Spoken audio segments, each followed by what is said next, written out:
बाहेर ढग दिसतात आणि मनात आपोआप कविता येतात.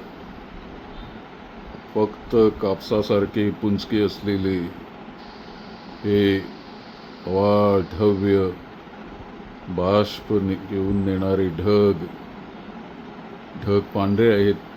आम्हाला काळे काळसर ढग हवे आहेत. ढगाला सोन्याची किनार नाही, ढगाला आहे एक छोटीशी काळ काळसर किनार. ती काळसर किनार गडद गडद होत जावी. तिने पाण्याचा संचय करावा. ढगांनी पांढरे शुभ्र होऊ नये. आमच्या समोर असे फिरू नये, हिंडू नये. ढगांनी काळे व्हावे. कृष्णधवल ढग आम्हाला नको आहेत. हे कृष्णधवल ढग म्हणजे हा एक शाप आहे. 13 जुलैला मापशाच्या अवकाशातून तरंगत जाणारा हा कृष्णधवल ढग म्हणजे एक शाप आहे. हा शाप अशासाठी की हा संपूर्ण जुलै महिना आता ज्येष्ठ संपत आला. आषाढ 2 दिवसावर आला.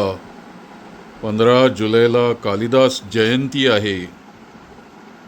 15 जुलैला आम्ही म्हणणार आहोत, आषाढस्य प्रथमदिवसे मेघमाश्लिष्टसानुं यत्क्रीडत परिणत गजा प्रेक्षणीयं ददर्श.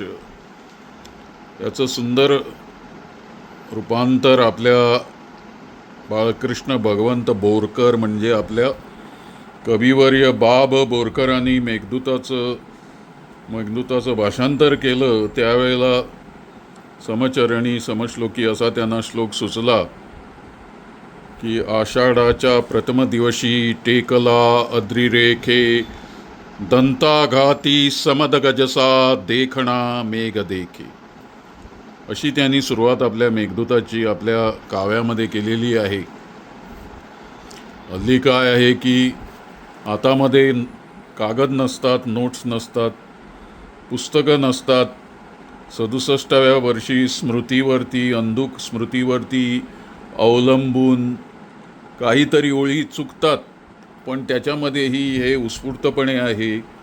अगदी शेवटच्या क्षणी हे सर्व चित्रित केले जाते. याचे भान नसलेले काही लोक त्यांना ते खटकतं. आता या ओळी माझ्या अचूक आहेत, चुकलेल्या आहेत की बरोबर आहेत हे मला कळून घेण्याची आवश्यकता नाही.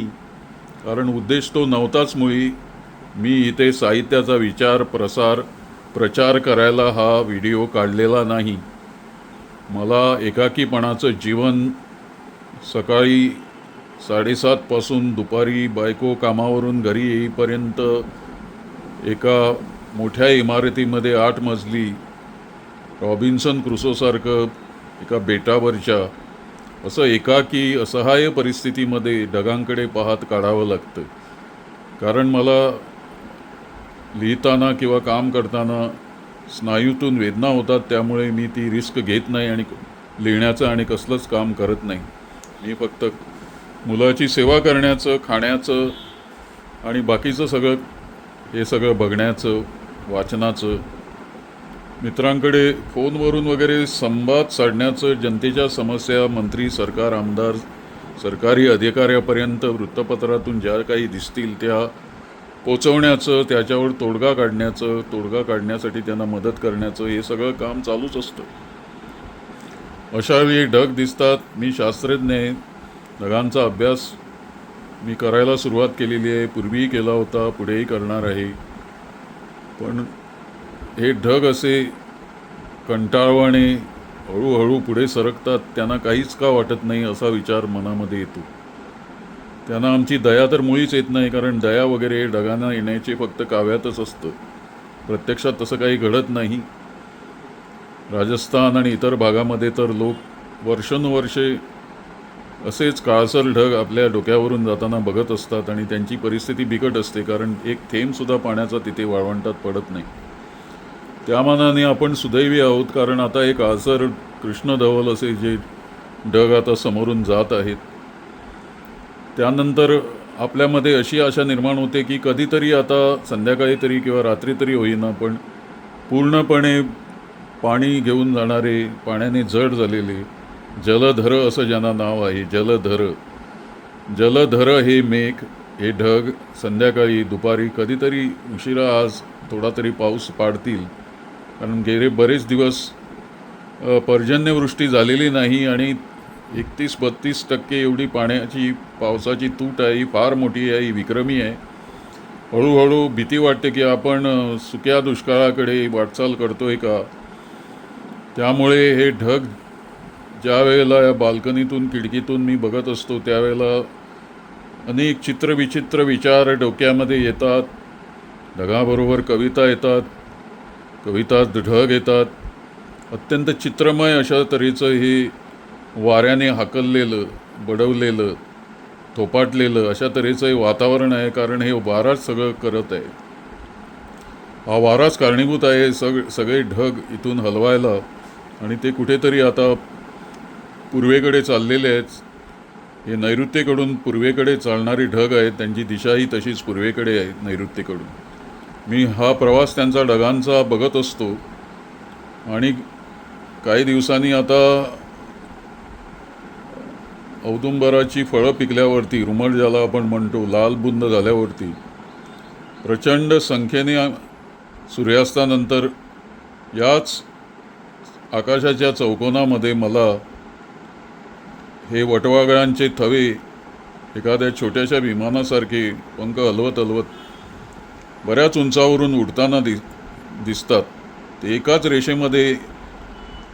रेषेमध्ये ते फार दुरून येतात, कारण त्यांना ही फळं खायची असतात, म्हापशाच्या कुठे कुठे झाडावरती झालेली, विशेष करून अंजीर त्यांना खायचे असतात. त्यामुळे रात्री ही सर्व वटवाघळं आमच्या इमारतीच्या समोरच्या बगीच्यामध्ये त्या फांद्यावरती उलटं टांगून ती फळं खाताना दिसतात. पण त्यापूर्वी त्यांचा प्रवास सर्व आपल्या आभाळामध्ये आम्हाला खिडकीतून संध्याकाळी दिसतो, आणि तो चित्रित करण्याचाही प्रयत्न मी केलेला आहे. पण हे तेवढं सोपं काम नाही की दुरून उंचावरून उडत जाणाऱ्या या विस्तृत पंख लाभलेल्या वटवाघळांचं चित्रण करणं सोपं नाही आहे. पण एवढं खरं की हे कालचक्र चालूच आहे, पण या कालचक्रात आपण भरडले जातोय, आपण शिक्षा भोगतोय दुष्कृत्यांची यापूर्वी आपणच या ग्रहावरती, या भूमीवरती केलेल्या, आणि या दुष्कृत्यांची सजा म्हणूनच आता निसर्ग रागावलेला वगैरे नाही. निसर्ग आपली प्रक्रिया आपल्या अत्यंत प्राचीन पद्धतीने पूर्ण करत आहे, कारण आपण हिमयुगातून 12,600 वर्षापूर्वी बाहेर आलो. हिमयुगात अगदी थोडे मानव शिल्लक होते, थोडे म्हणजे अगदीच थोडे मानव शिल्लक होते. आजच्यासारखे 8.5 अब्ज एवढी लोकसंख्या असणं शक्यच नव्हतं. काही हजारो मानवांनीच आपल्याला घडवलेलं आहे. आपण त्यांचेच वंशज आहोत, ज्यांनी पृथ्वीतलावर आधी हे सगळं बघितलं, संकटांना तोंड दिलं. त्यांनी विचार केला असेल ज्यावेळेला दुष्काळ पडायचे, अवर्षण व्हायचं, पाऊस पडायचाच नाही, हे सगळं काय आणि कशासाठी. आणि त्यांना ते कळत नव्हतं. हवामानाचं ज्ञान नव्हतं, कसलंही ज्ञान नव्हतं, भूगोलाचं तर मुळीच नव्हतं. तर अशा या आदिमानवी अवस्थेपासून आपण हिमयुग संपल्यावरती पृथ्वीच्या सर्व खंडातून बर्फ वितळल्यानंतर, समुद्राची उंची वाढल्यानंतर, नंतर जो गरम हवेचा, उष्ण हवेचा, उष्ण हवामानाचा आवश्यक अशा वनस्पतींना आणि अन्नधान्यासाठी असा उबदार असा कालखंड ज्याला आपण म्हणतो, जो आपल्या हिमयुगाच्या अंतानंतर 12,600 वर्षापूर्वी सुरू झाला, आणि आपण त्याच युगाचे आता इंटरग्लेशियल पिरियड ज्याला इंग्रजीमध्ये म्हटलं जातं, आंतरहिमयुगीन कालखंड, म्हणजे 2 हिमयुगामधला जो कालखंड आहे त्याच्यामध्ये आज 2026 साली हे सगळं चाललेलं आहे, माझं चित्रीकरण वगैरे. आणि मीच विचार करतो एक आदिमानवाचा वंशज म्हणून की आता बघा हा कसा आता कॅनव्हास आता या खिडकीचा साफ झाला, जवळजवळ आता तिथे काहीच नाही आहे. हे असं बघितलं की वाटतं की हा आता ग्रीष्म ऋतू आहे का, हे काय आहे. एप्रिल मेमध्ये ज्या तऱ्हेचं आभाळ आपल्याला दिसतं तशा तऱ्हेचं आता माझ्यासमोर हे सगळं दिसतं.